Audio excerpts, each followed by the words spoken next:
After డేన్స్ మన ఇండియాకి వచ్చింది ఎవరు అంటే ఫ్రెంచ్ వాళ్ళు. ఎప్పుడు వచ్చారంటే 1664లో వచ్చిండ్రు. వీళ్ళే last Europeans to come India. అయితే ఫస్ట్ పర్సన్ ఎవరు ఇండియాకి రీచ్ అయ్యారు అని అంటే ఫ్రాంకోయిస్ కెరాన్ అనే పర్సన్. వీళ్ళు వచ్చిండ్రు. ఓకే, వీళ్ళు వచ్చిన తర్వాత వాళ్ళ పని ఏంది అంటే ఈస్ట్ ఇండియా కంపెనీని స్టార్ట్ చేయడం. సో ఫ్రెంచ్ ఈస్ట్ ఇండియా కంపెనీని ఎస్టాబ్లిష్ చేసిండ్రు. ఎప్పుడు అనంటే ఫ్రెంచ్ యొక్క కింగ్ లూయిస్ 14 ఉన్నప్పుడు. ఎవరి హెల్ప్ తీసుకొని అనంటే ఆ కింగ్ కింద కొంతమంది మినిస్టర్స్ ఉంటారు కదా, అట్లనే ఫినాన్స్ మినిస్టర్ జీన్ బ్యాప్టిస్టే కోల్బర్ట్ ఆయన హెల్ప్ ద్వారా వీళ్ళు ఫ్రెంచ్ ఈస్ట్ ఇండియా కంపెనీని ఇండియాలో ఎస్టాబ్లిష్ చేసిండ్రు. ఫ్రెంచ్ వాళ్ళు ఫస్ట్ ఫ్యాక్టరీని సూరత్లో కట్టిండ్రు. ఎప్పుడు అనంటే 1668లో. ఎవరు కట్టిండ్రు అనంటే Francois Caron. Next Francois Martin. ఈయన ఎవరు అనంటే పాండిచ్చేరిని ఎస్టాబ్లిష్ చేసింది ఈయననే.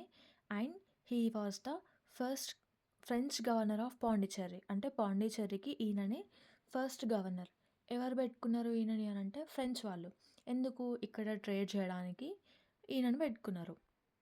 ఫ్రెంచ్ వాళ్ళ యొక్క మెయిన్ ట్రేడింగ్ సెంటర్ ఏది అనంటే పాండిచ్చేరి. ఈ ఫ్రాంకోయిస్ మార్టినే వలికుండపురం అనే పేరుని పాండిచ్చేరి లాగా చేంజ్ చేసిండు. అంటే పాండిచ్చేరి యొక్క ఫస్ట్ నేమ్ వచ్చేసి ఏంది అంటే Valikondapuram. Next Joseph Francois duplex. Duplex కాదు, డూప్లే. ఎక్స్ అనేది సైలెంట్ వర్డ్. ఈయన ఎవరు అనంటే first governor general of French India. And ఈయననే మన ఇండియన్ పాలిటిక్స్లో ఫస్ట్ ఇంటర్ఫియర్ అయిన పర్సన్ ఇతనే. అంటే ఎట్లా అనంటే ఈయన మన ఇండియా యొక్క మిలిటరీ అనేది వీక్ అవుతుంది అని అబ్జర్వ్ చేసి మన ఇండియన్ పాలిటిక్స్లోకి ఇంటర్ఫియర్ అయ్యిండు. అండ్ ఏమనుకుంటాడు అని అంటే తర్వాత మన ఇండియాలోనే వాళ్ళ యొక్క ఎంపైర్ని ఎస్టాబ్లిష్ చేయాలి. ట్రేడ్ అనేది ఫస్ట్ ఇంపార్టెంట్ వాళ్ళకి. కాకపోతే ట్రేడ్ అనేది పక్కన పెట్టేసి మన మిలిటరీ అనేది వీక్ అవుతుంది కాబట్టి వీళ్ళు ఇంకా ఎంపైర్ని బిల్డ్ చేద్దాం అని చెప్పేసి అనుకొని స్లోగా వాళ్ళు కమర్షియల్ సైడ్ నుంచి మొత్తం పొలిటికల్గా మిలిటరీగా వాళ్ళే ఆక్యుపై చేయాలి, వాళ్ళే ఉండాలి అని చెప్పేసి అనుకున్నారు. These all led to the Carnatic wars. Carnatic wars జరగడానికి అన్నీ కూడా రీజన్స్ ఇవే అన్నమాట. Next treaty of Ryswick. ఇది ఎవరెవరికి మధ్యలో జరిగింది అంటే ఫ్రెంచ్ వాళ్ళకి, డచ్ వాళ్ళకి. అయితే యూరోప్లో ఏమవుతుంది అంటే 9 years వార్ అనేది జరుగుతుంది. అది ఎవరెవరికి మధ్యలో అని అంటే ఫ్రెంచ్ వాళ్ళకి, గ్రాండ్ అలయన్స్ వాళ్ళకి. ఇక్కడ గ్రాండ్ అలయన్స్ అంటే ఏ ఏ కంట్రీస్ ఇన్వాల్వ్ అవుతాయి అంటే డచ్, ఇంగ్లాండ్ అండ్ రొమాన్. అయితే వీటన్నిటికీ 9 years ఆఫ్ వార్ జరుగుతుంది. దాంట్లో డచ్ అనేది పాండిచ్చేరిని తీసుకుంటుంది అన్నమాట. ఎవరి దగ్గర నుంచి? ఈ ఫ్రెంచ్ వాళ్ళ దగ్గర నుండి. ఓకే, డచ్ వాళ్ళు పాండిచ్చేరిని తీసుకున్నారు. మళ్ళీ ఫ్రెంచ్ వాళ్ళు ఏం చేస్తారు అని అంటే ట్రీటీ ఆఫ్ రెస్విక్ని పెట్టుకొని పాండిచ్చేరిని డచ్ వాళ్ళ దగ్గర నుంచి రీస్టోర్ చేసుకుంటారు. అంటే మళ్ళీ వాళ్ళది వాళ్ళు తెచ్చుకుంటారు అన్నమాట. అంటే ఫస్ట్లీ 9 years ఆఫ్ వార్ జరుగుతుంది ఫ్రెంచ్ వాళ్ళకి. ఇంకా గ్రాండ్ అలయన్స్. గ్రాండ్ అలయన్స్ అంటే ఎవరు? డచ్, రొమాన్, ఇంగ్లాండ్ వాళ్ళకి. అయితే దీంట్లో డచ్ వాళ్ళు ఫ్రెంచ్ వాళ్ళ దగ్గర నుండి పాండిచ్చేరిని తీసేసుకుంటారు. ఇప్పుడు ఫ్రెంచ్ వాళ్ళు ఎట్లా తీసుకుంటారు అని అంటే ఈ ట్రీటీ ఆఫ్ రిస్విక్ని పెట్టుకొని వాళ్ళ పాండిచ్చేరిని వాళ్ళు ఫ్రెంచ్ వాళ్ళు తీసేసుకుంటారు అన్నమాట.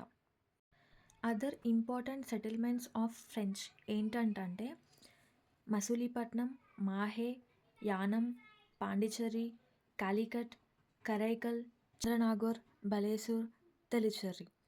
అండ్ బెంగాల్ యొక్క మొఘల్ సుబేదర్ ఎవరు అనంటే ఇబ్రహీం ఖాన్. ఇతను ఏం చేస్తాడు అనంటే ఫ్రెంచ్ వాళ్ళకి టౌన్షిప్ని పెట్టుకోమని చెప్పేసి ఒక పర్మిషన్ ఇస్తాడు.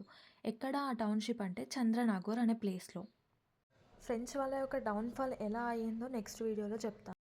Once again I will repeat how Europeans came to India and what are the impacts in India. Portuguese నుండి మళ్ళీ వాళ్ళు ఎట్లా వచ్చిండ్రో, వాళ్ళు రావడం వల్ల మన ఇండియాలో ఏమేమి ఇంపాక్ట్స్ వచ్చినాయి, వాళ్ళు ఎలా వెళ్ళిపోయిండ్రు అనేది మళ్ళీ ఒకసారి రివైజ్ చేస్తా. Modern history.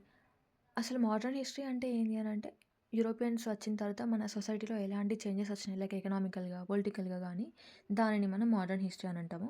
ట్రేడ్ ఎవరెవరికి జరుగుతుంది అని అంటే ఇండియా వాళ్ళకి, యూరోప్ వాళ్ళకి. ఎందుకు అని అంటే యూరోప్లో స్పైసెస్కి, సిల్క్కి ప్రీషియస్ స్టోన్స్‌కి డిమాండ్ ఎక్కువ ఉండే కాబట్టి ఇండియా నుంచి వాళ్ళు తీసుకొని అక్కడ సెల్ చేసుకుందాం అని చెప్పేసి అనుకున్నారు. సో, అట్లా మన ఇండియాకి ఫస్ట్ వచ్చింది ఎవరంటే పోర్చుగీస్ 1498లో వచ్చిండ్రు. వాళ్ళు ఫస్ట్ ఎక్స్‌ప్లోర్ చేస్తూ చేస్తూ నార్త్ ఆఫ్రికా సైడ్ ఎళ్ళిండ్రు. ఎందుకంటే గోల్డ్, స్పైసెస్‌కి. నార్త్ ఆఫ్రికా సైడ్ ఎళ్ళినప్పుడు కింగ్ ఎవరు అంటే జాన్ I అక్కడ కెనరీ ఐలాండ్‌ని ఆక్యుపై చేసుకున్నారు. దాని తర్వాత వాళ్ళు వెస్ట్ ఆఫ్రికా సైడ్ ఎక్స్‌ప్లోర్ చేస్తూ చేస్తూ క్వేతా ఐలాండ్‌ని ఆక్యుపై చేసిండ్రు. అది ఎక్కడుందంటే మొరక్కో దగ్గర. అప్పుడు కింగ్ ఎవరు అంటే హెన్రీ. Next Bartholomew Dias. ఈయన సౌత్ ఆఫ్రికా సైడ్ ఎక్స్‌ప్లోర్ చేస్తూ చేస్తూ వెళ్ళి కేప్ ఆఫ్ గుడ్ హోప్‌ని కనుక్కుంటాడు. క్రిస్టోఫర్ కొలంబస్ ఏమో స్పెయిన్ కింగ్ ఫెర్డినైండ్ అనే అతని హెల్ప్ తీసుకొని నార్త్, సౌత్, సెంట్రల్ అమెరికాని కనుక్కుంటారు.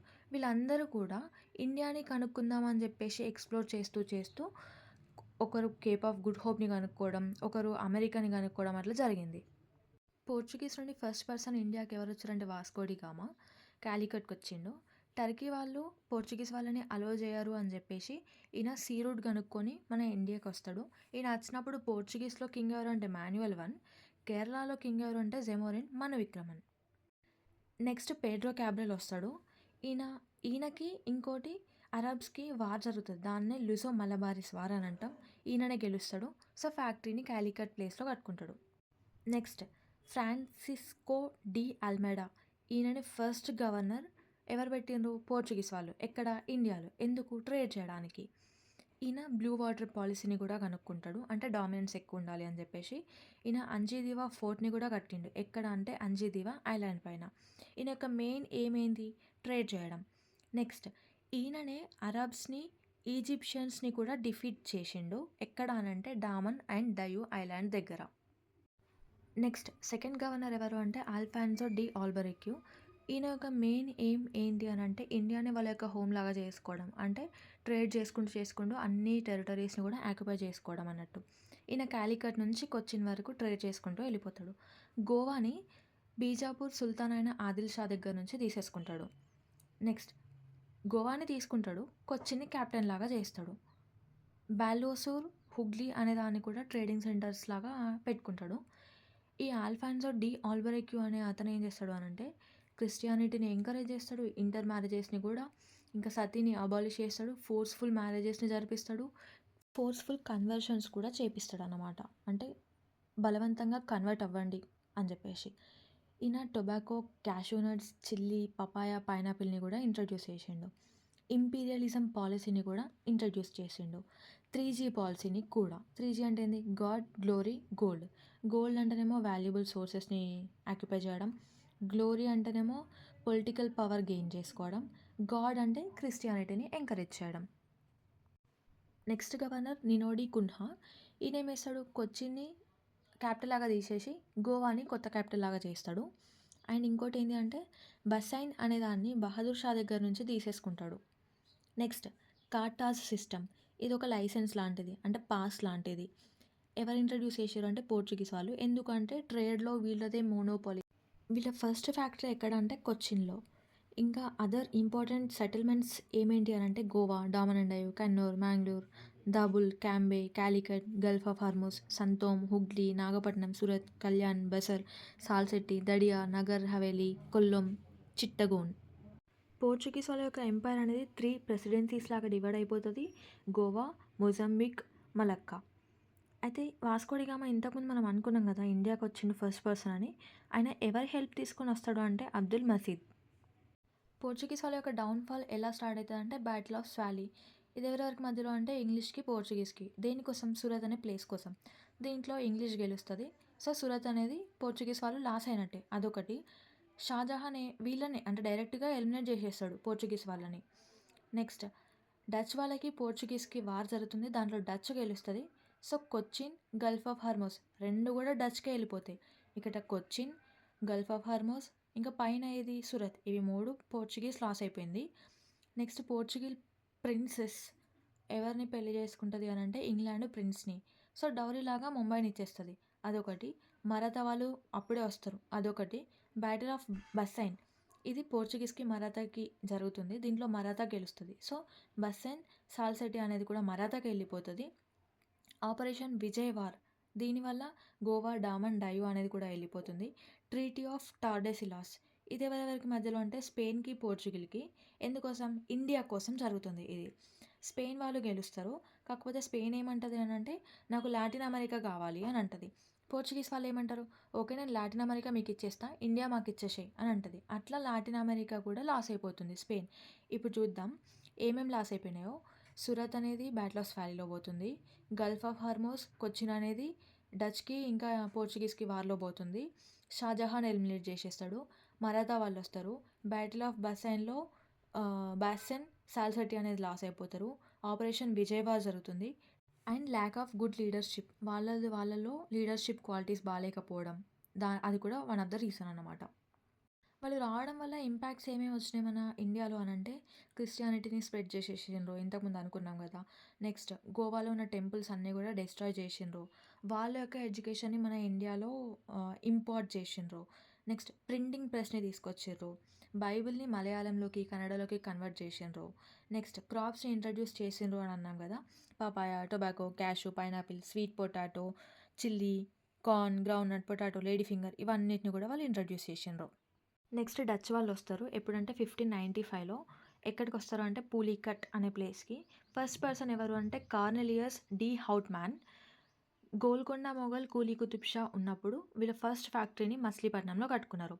వీళ్ళ యొక్క మెయిన్ ట్రేడింగ్ సెంటర్ ఎక్కడుంది అంటే మచిలీపట్నం. దాని తర్వాత పూలీకట్‌కి చేంజ్ అయితది. దాని తర్వాత Nagapattinam and then Bhimunipatnam. Pagodas అనే ఒక టాపిక్ ఉంది. అదేంటి అంటే ఒక ట్రీటీ ఎవరెవరికి మధ్యలో అంటే డచ్‌కి అండ్ కింగ్ చంద్రగిరికి. ఇది ఎందుకు అనంటే గోల్డ్ కాయిన్స్‌ని మింట్ చేయడానికి. ఇంట్రా ఏషియన్, యురా ఏషియన్ అనేది ఒకటుంటుంది. ట్రేడ్ చేయడం. ఇంట్రా అంటేనేమో ఇంటర్నల్‌గా ఇండియాకి అండ్ ఇండోనేషియాకి అంటే ఏషియా లోపల. యూరో ఏషియన్ అంటే ఇండియా నుండి యూరోప్‌కి. దీన్నే బటావియన్ ట్రేడ్ కూడా అని అంటాం. Next battle of Bedara or Anglo Dutch war. ఇది ఎవరెవరికి మధ్యలో జరుగుతుంది అంటే డచ్ వాళ్ళకి, బ్రిటిషర్స్‌కి. దీంట్లో ఇంగ్లీషే గెలుస్తది. సో, దీనివల్ల డచ్ వాళ్ళ యొక్క డౌన్‌ఫాల్ అనేది స్టార్ట్ అయిపోతుంది ఇండియాలో. ఇది జరిగినప్పుడు గవర్నర్ ఎవరు అనంటే మిర్ జాఫర్. ఆంగ్లో డచ్ ట్రీటీ అనేది కూడా ఒకటుంటుంది. అందులో డచ్ అనేది ఇండియాని, శ్రీలంకని, మలేషియాని మొత్తం బ్రిటిష్‌కి ఇచ్చేస్తుంది. బ్రిటిష్ దానికి ఎక్స్‌చేంజ్‌లో ఇండోనేషియాని డచ్‌కి ఇస్తుందన్నమాట. వీళ్ళ యొక్క ఇంపార్టెంట్ సెటిల్మెంట్స్ ఏంటి అంటే కాసిం బజార్, చిన్సూరా, హుగ్లీ, ఆగ్రా, కొచ్చిన్, సూరత్ అని చెప్పేసి. సూరత్ ఎప్పుడు అనంటే బ్యాటిల్ ఆఫ్ స్వాలీ జరిగిన తర్వాత సూరత్ అనేది వీళ్ళకొస్తుంది. వీళ్ళ యొక్క డౌన్‌ఫాల్ అనేది బ్యాటిల్ ఆఫ్ బెడ్రాలో ఇంగ్లీష్ గెలుస్తుంది కాబట్టి డౌన్‌ఫాల్ స్టార్ట్ అయితుంది. నెక్స్ట్ ఇంగ్లీష్ వాళ్ళొచ్చిండ్రు. వాళ్ళు 1608లో సూరత్‌లో ల్యాండ్ అయ్యిండ్రు. Queen Elizabeth I royal charter వీళ్ళకిస్తుంది ట్రేడ్ చేసుకోమని ఈస్ట్ సైడ్‌లో. జహాంగీర్ రాయల్ ఫర్మాన్ ఇస్తాడు వీళ్ళకి ఫ్యాక్టరీస్ ఓపెన్ చేసుకోమని. ఎక్కడ? సూరత్ అనే ప్లేస్‌లో. నెక్స్ట్ గోల్కొండ సుల్తాన్ గోల్డెన్ ఫర్మాన్ ఇస్తాడు ట్రేడ్ చేసుకోమని. రాయల్ ఫర్మాన్ వచ్చేసి ఫ్యాక్టరీస్, గోల్డెన్ ఫర్మాన్ వచ్చేసి ట్రేడ్ చేసుకోమని ఫ్రీగా. వీళ్ళ యొక్క ఫస్ట్ పర్మనెంట్ ఫ్యాక్టరీ వచ్చేసి సూరత్, టెంపరరీ ఫ్యాక్టరీ వచ్చేసి మచిలీపట్నం. అయితే వీళ్ళు ప్రెసిడెన్సీస్ స్టార్ట్ చేస్తారు. ఫస్ట్ వచ్చేసి మద్రాస్, వెంకటపతి రాయ ఉన్నప్పుడు స్టార్ట్ చేస్తారు.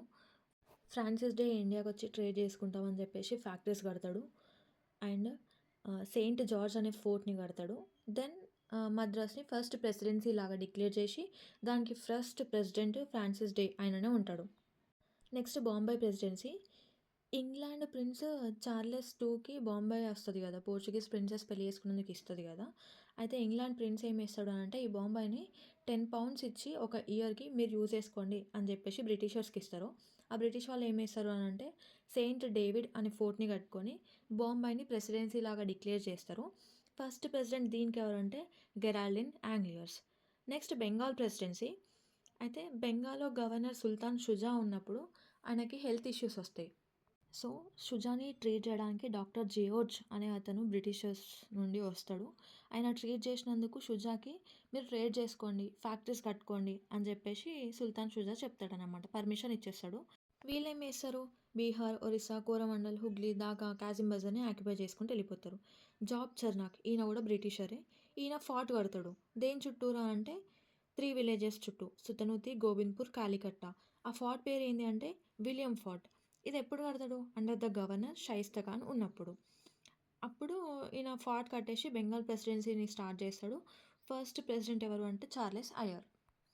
నెక్స్ట్ మాగ్నా కార్టా. ఇది ఫరూక్ సియర్ అలెగ్జాండర్ హ్యామిల్టన్‌కి ఇస్తాడు. ఎందుకంటే ఆయనని ట్రీట్ చేసినందుకు. ఈ ఫర్మాన్ అంటే ఏంది అంటే వితౌట్ ఎనీ కస్టమ్ డ్యూటీ మీరు ట్రేడ్ చేసుకోవచ్చు గుజరాత్‌లో, డెక్కన్‌లో అని. కానీ వీళ్ళేం చేస్తారు బెంగాల్‌లో పోయి యూజ్ చేసుకుంటారు. అయితే బెంగాల్‌లో అప్పుడే గవర్నర్‌గా ఉన్న ముర్షిద్ కులీ ఖాన్ ఏం చేస్తాడు, మీరు రాంగ్‌గా యూజ్ చేసినందుకు ఆ మ్యాగ్నా కార్టాని చింపేస్తాడు. Next Danish వాళ్ళొస్తారు.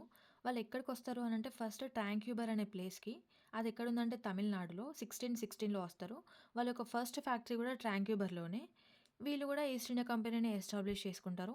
వాళ్ళొక కాలనీని సెటప్ చేస్తారు. ఎక్కడ అంటే సెరంపూర్ అనే ప్లేస్‌లో. డేనిష్ వాళ్ళ యొక్క మెయిన్ గోల్ ట్రేడ్ చేయడం. కాకపోతే దాని తర్వాత వాళ్ళు క్రిస్టియానిటీకి సపోర్ట్ చేద్దామని అటు సైడ్ ఎళ్ళిపోతారు. బ్రిటిష్ వాళ్ళు నెపోలియన్ వార్‌లో 2 టైమ్స్ ట్రాంక్యూబర్‌ని తీసేసుకుంటారు. కాకపోతే లాస్ట్‌కి డేనిష్ వాళ్ళే లాస్ట్ ఫైనల్ నెపోలియన్ వార్‌లో వాళ్ళ యొక్క ట్రాంక్యూబర్‌ని వాళ్ళే రీబ్యాక్ తెచ్చుకుంటారు. ఈ డేనిష్ వాళ్ళు 2 మిషనరీస్‌ని అపాయింట్ చేసుకుంటారు. ఫస్ట్ వన్ బార్తలోమస్ జెన్ బాల్గ్. ఈయన ఏం చేస్తాడు అనంటే బైబిల్‌ని తమిళ్‌లోకి ట్రాన్స్‌లేట్ చేస్తాడు. సెకండ్ పర్సన్ ఎవరు అంటే హెన్రిచ్ క్లూడ్ షా. ఈయన ఇండియాకి డానిష్ కింగ్ ఫ్రెడరిక్ IV పంపియడం వల్ల వస్తాడు. అండ్ ఈయన క్రిస్టియన్ మిషన్‌ని ఎస్టాబ్లిష్ చేస్తాడు. డానిష్ వాళ్ళ యొక్క ప్రెజెన్స్ అనేది ఇండియాలో ఎప్పుడు ఎండ్ అయితది అనంటే సెరంపూర్, ట్రాంక్యూబర్ అనేది బ్రిటిష్‌కి అమ్మేస్తారు. అప్పుడు వాళ్ళ యొక్క ప్రెజెన్స్ అనేది ఇండియాలో ఎండ్ అయిపోతుంది. ఈ రివిజన్ పార్ట్‌లో ఎక్కడన్నా అర్థం కాకపోతే నేను ఆల్రెడీ పైన వీడియోస్ పోస్ట్ చేసిన. దాంట్లోకెళ్ళి ఒకసారి చూడండి. నా నోట్స్‌లో మెన్షన్ చేయని ఏమైనా పాయింట్స్ ఉండి, మీకు తెలిసిన ఏమైనా పాయింట్స్ ఉంటే let me know in the comment section. In the upcoming video, I will discuss about the Carnatic Wars.